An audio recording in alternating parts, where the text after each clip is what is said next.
I'm going to talk a little bit about what's kind of going on and what we've seen in hemp economics. But before I really get into this, I do want to make something abundantly clear. One of the biggest challenges that we run into on a marketing standpoint is it's not like traditional row crops or other crops where we have very rich data sets both on prices and marketing. So take everything, even in this presentation, with a grain of salt.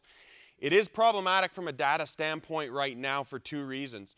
And you might think that they're very similar, but there's some real big differences between the two problems with not having good data on a commodity like this. The first one is it's very difficult to guide our decision-making process. So again, what we're trying to do when we're analyzing data is trying to improve the probability of a positive outcome occurring. We don't have sufficient data on the production and marketing side to really do that. The second problem, which sounds similar but is very different, is we can't refute claims that are made out there with any degree of certainty. And that is problematic because I've been into so many hemp conferences where people will over-exaggerate or make outlandish claims, but you can't definitively say that is not going to end up happening. You can say there's a very, very low likelihood of that happening, but that leads to this market information where people get wrapped up in the hype and don't act rationally within their own expectations. I'll give you an example of this. About 50% of the calls that I get right now are people saying, I have no market for my hemp, what do I do? The other 50% is, how do I get into hemp? And I sit there and I think, you know what? If we could just connect those two, I wouldn't need to be involved. But that is the problem with not having some of this readily available data, is that unfortunately when you're late to the party, there isn't some good information out there that we can put out on the marketing side of things. So when we end up looking at this, again, it's really challenging to get an idea of what's going on. So a lot of it is inaccurate, incomplete, or advances a specific agenda. So you have to be careful with how you end up looking at that. Long-term demand across product categories is largely unknown. One thing that I will say, I don't want to be a doom and gloom type of person for this industry. I hope it's widely successful. One thing that has impressed me over the last, well, I'll say 4 or 5 years in Tennessee is our ability to grow this crop has been established reasonably well, given the limitations in data and processes that we've known. So again, there's some positive things that are going on here. The reliable estimates as to the size of the industry and long-term growth potential is also very uncertain. You'll find them all over the board, massive amounts of variation. The research and informed regulations will play an important role in how this industry ends up evolving. We did mention crop insurance earlier. I'm not going to get into the weeds on crop insurance, but I will caution you on this. There are 3 different products that are available. One is a pilot under the MPCI, or Multi-Peril Crop Insurance Program. It's not available in all counties. The other one is Whole Farm Revenue Protection, and the other one is NAP. And they all operate very differently. Even those of you that grow other commodities, such as corn and soybeans, and are familiar with crop insurance products, the products are not the same. They are very different in how they are set up, and there's a really good rationale for that, and this isn't to fault the USDA to say that this is an ineffective product. The problem is if you don't have data, you cannot build an actuarially sound product.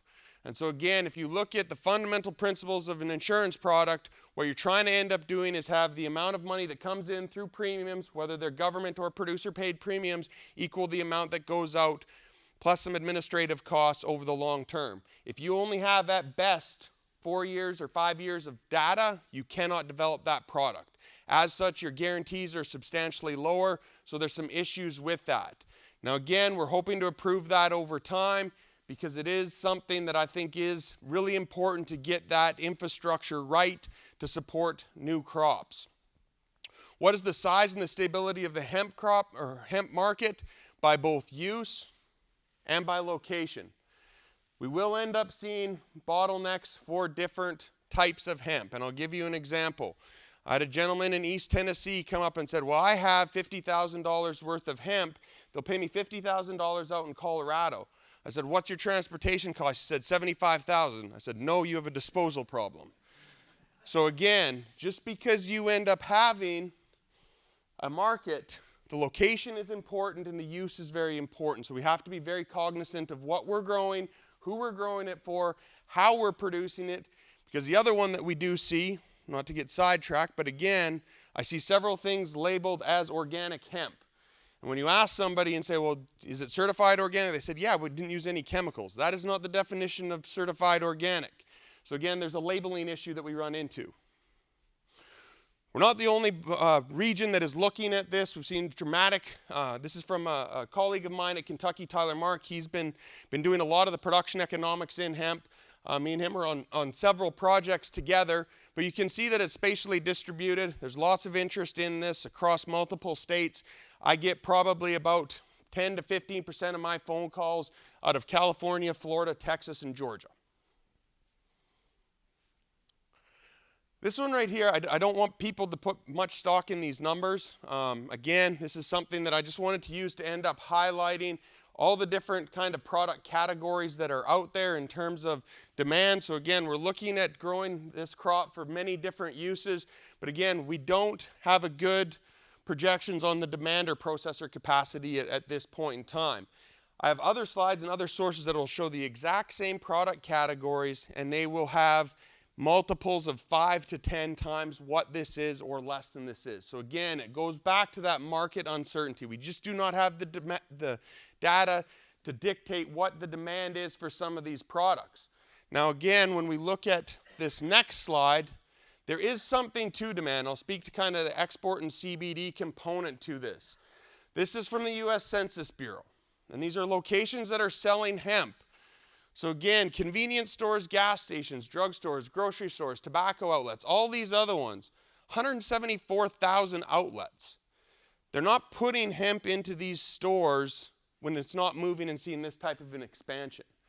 Now there's a massive number of issues with this in terms of how we look at this industry.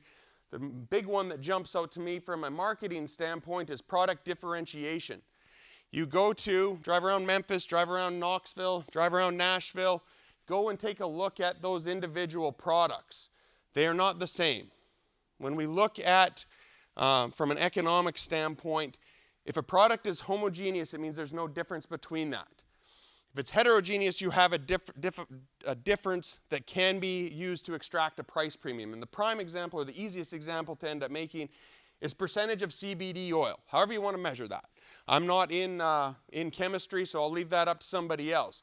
But if you have something that is less than 1% CBD oil on the same shelf as something that's 75 or 80% CBD oil, and the consumer can't tell the difference, you cannot extract that premium because it's assumed that it's a lower or inferior quality product. And that is incredibly problematic, and that's where I see we really do need to see some guidance, both from a regulatory framework, USDA, and hopefully eventually the FDA, how we can end up making sure that we're able to differentiate this product, because I think that's where we're going to see some long-term success. The other big one, and again, the people at SBX kind of alluded to an integrated business. And so again, just to kind of highlight what an integrated business is you're looking at covering off multiple components of a supply chain. So again, for those in the back maybe can't read this, when we look at everything, we can start with genetics, then to seed, transplant, clone, seeding, development, production in a greenhouse or a field, on-farm, drying and storage and processing, off-farm storage and processing, and then any other processing or packaging, and then you go into wholesaling and retailing, right? So you can have a business that is involved in one of these things, or you can have a business that's completely involved in all of those. And so what are some positives and negatives about being completely integrated? Well, if you're completely integrated, you can control product quality. It's also much more risky in terms of if the market does not materialize, you do end up losing it. The other thing that it does end up also creating some issues is specialization. You have to have the adequate workforce that can specialize in each one of these components. So again, if you only are addressing one, if you are only doing the production, you can narrow your skill set down substantially. Whereas if all of a sudden, if you're doing all of this, you need to have people that you can rely on that have expertise across all of these different components of the supply chain. So you need to think about how this ends up working. And I really think that this is the direction that we will see some more staying power. It's not to say that you can't have branches coming off of this structure. So for example, you could have a company that is completely integrated, but maybe at the production level, there's 4 or 5 farms that they're contracting with on the production side of things. And the one, for those of you that are intimately involved in agriculture, that jumps to mind, that has a similar structure to that, poultry industry, right? You have somebody that's controlling most of the supply chain, but they do have contract growers on there, which does open to, I apologize, I forget your name, your contracting issues, making sure that you have the contracts reviewed and legally binding, because most of the ones that we've seen, the ones particularly that fell apart, they were in favor of the processors in a massive way and really weren't worth the paper that they were printed on. So hemp price, again, there's no official tracking. There are some estimates out there. This goes back to our data problem. Tremendous variability and uncertainty based on different products. Finding a stable market and processor. Anybody that grew the crop in 2019 is aware of this issue. 2020, I don't see that radically changing. You do need to have those relationships. It is difficult to determine who is a good actor and who's not. So again, do your best to end up protecting yourself. Make sure that payment timing is clearly outlined. Make sure that you have as much legal protection as possible. If you can obtain that legal protection, the one that always worries me, and this goes back to something my father told me, you always want to have the money or the crop. You never want to be stuck in a set of circumstances where you have neither. Because the chances are, if they haven't paid you for it and they've processed and the crop is gone, there's probably no money to go after, even if you do want to end up suing them and trying to recoup it. So again, it's something where it is challenging. So protect yourself against that. Ultimately, across products, the price is what someone is willing to pay in your area. So try to minimize your risk. This is another slide that a colleague of mine, Dr. Marks out at Kentucky, presented up at the USDA Ag Outlook Forum. This only runs from January all the way until January of 2020. So again, what we looked at is back this time last year, we were up kind of this Kentucky, Oregon, and Colorado. You know, we were kicking around that 350 mark, got up a little bit higher than that. Got a tremendous amount of interest. When we did some programs down in Murfreesboro, we were getting 900 people showing up to some of the programs. I do want to end up kind of showing something that we ended up doing last year, and we released it right about this time. We made some errors, obviously, in doing our production budgets, so that it is not perfect by any stretch of the imagination. The issue that we ran into is, again, we don't have, there's a lot of trial and error going on right now. So trying to map the economics to these processes is incredibly difficult.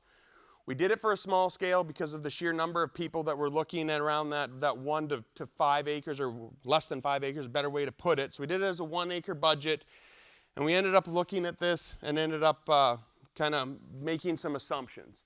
So again, we have to be careful because production practices are still in the developmental phase.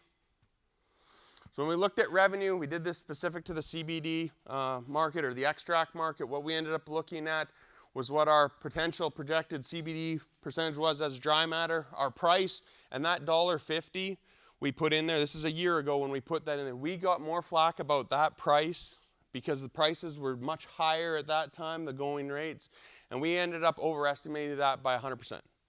That gives you an idea of the variability in here. We got a ton of issues with we're way too low, we're way too low. We ended up being way too high relative to where the market is. So again, highlights the variability. Plant populations are going to end up being modified, and then what that percentage of CBD oil per pound is incredibly variable.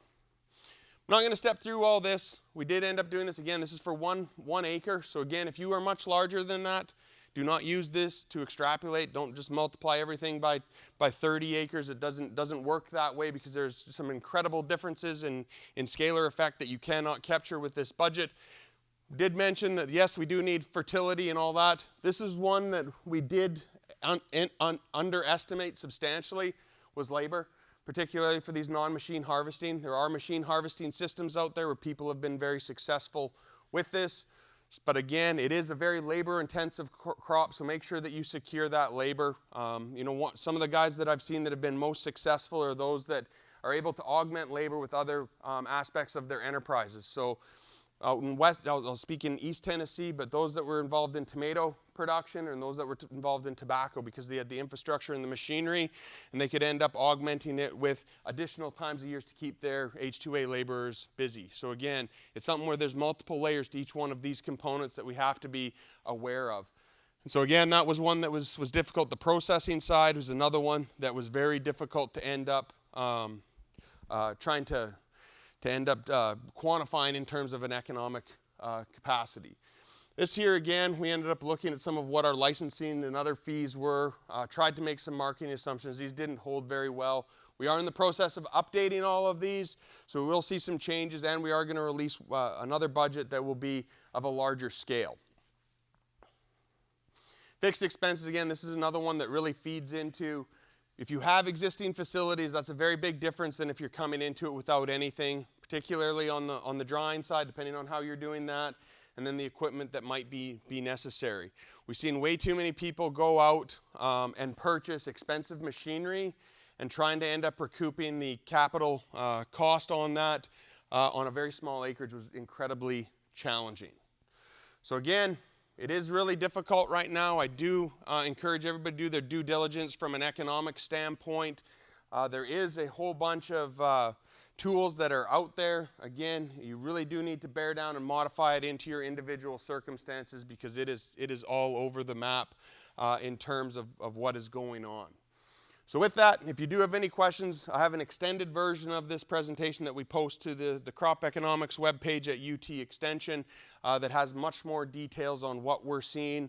We're hoping that we can get some more information. We are working on some contract templates that we're hopefully going to be able to release. We also do a bunch of work on the insurance side, so if you do have insurance questions, that's something that I can definitely speak individually with. With that, I'll turn it over to the next speaker.